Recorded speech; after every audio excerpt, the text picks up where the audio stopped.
It's always fascinating, these revenge storylines. It's like, how much risk does Magnus take to try and kind of king away? The white king will make further inroads into the position.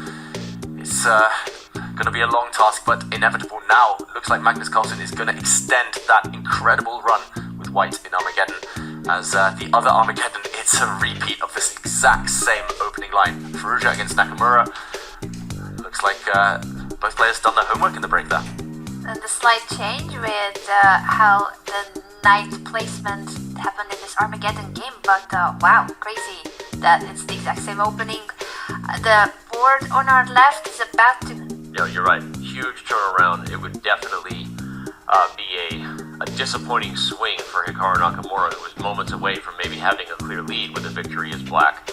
But right now is in trouble in Armageddon, and I don't think it's, you know, over yet. There's still a lot ahead here, but feels great to be Firouzja in this spot. Every single piece is objectively better than the black counterpart right now. And the A5 pawn, I'm wondering when its day will come. When can Firouzja just grab it? Yeah, it might be now, it might be soon. Firouzja, really fascinating and impressive that he gave back his extra pawn for activity. The white rooks look beautiful on that green board. In the meantime, Danny, the prophet, the h5 pawn on the other board has indeed dropped off. We gotta talk to Baishali about that. I love the Alpha Zero School of Chess, and by the way, Vichy is very big in the big on the Alpha Zero School of Chess, and we know he works with these players and influences their style.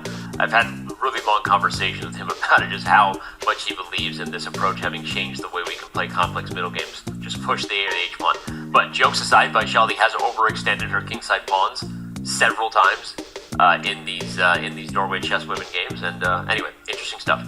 Interesting stuff. Tactics, there are actually some nasty knight forks on the board for Baishali, but she's been forced to trade off her knight.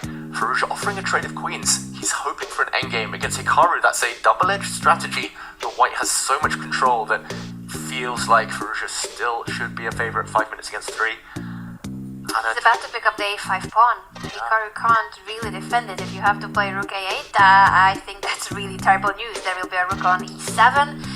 The other rook is very active as well, and so are all the white pieces.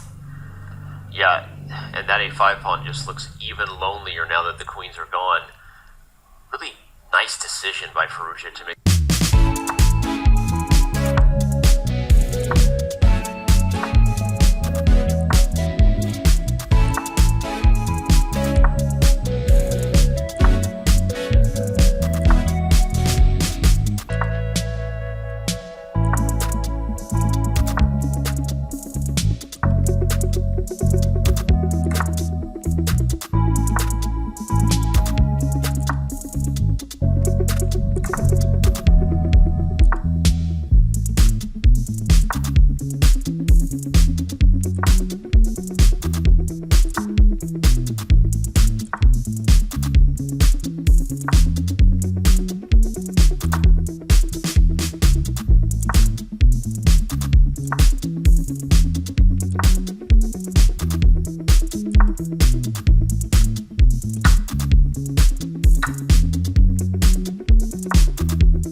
taking the a-pawns here. Like, Firouzja's been able to take that pawn for so long.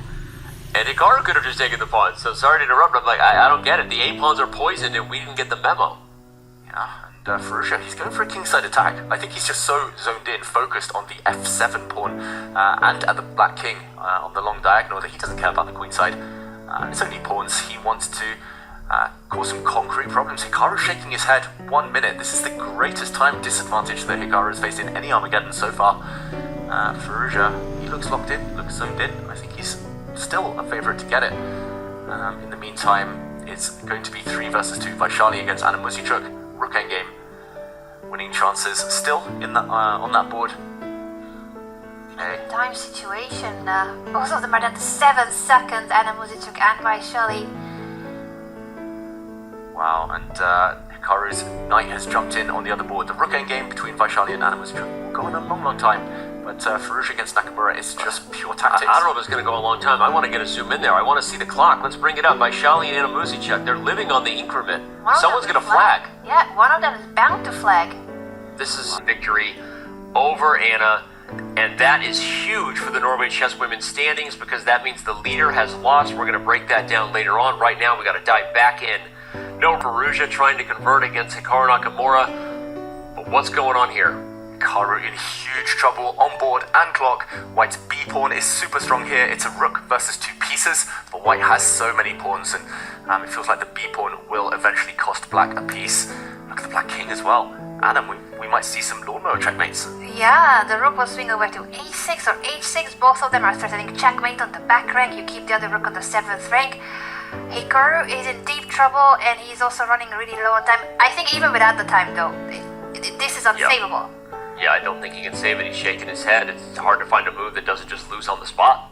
The Black Knight drops back to try and defend its king, but Hikaru looks despondent right now.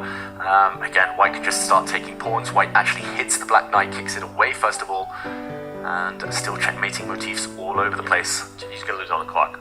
And, okay, apparently he made that move, but I think Hikaru's going to flag here. In fact, he just resigns. He doesn't want any more of it. Definitely a frustrating end to a day that at one point looked so promising for Hikaru Nakamura. He was in a fantastic position as Black. It got away from him. Alireza Firouzja successfully held and then got the job done in the tiebreaker. Firouzja wins in Armageddon.